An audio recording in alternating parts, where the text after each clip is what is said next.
there is one greatest secret that I have. It's really my love for the Lord. Na parang inisip ko noon, alam mo yung takot na takot ako to hurt God.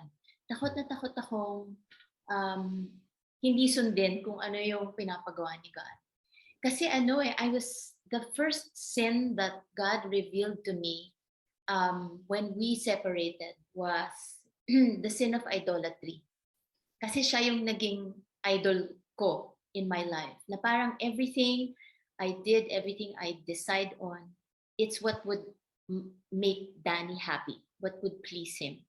And I realized na parang, I thought I was religious, but I discovered that, God really took a back seat in my life.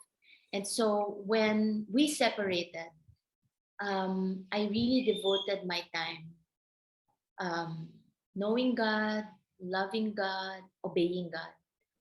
Kaya parang yun yung naging clear sa akin na God allowed this to happen because God wanted me to make Him first in my life. Kasi dati hindi.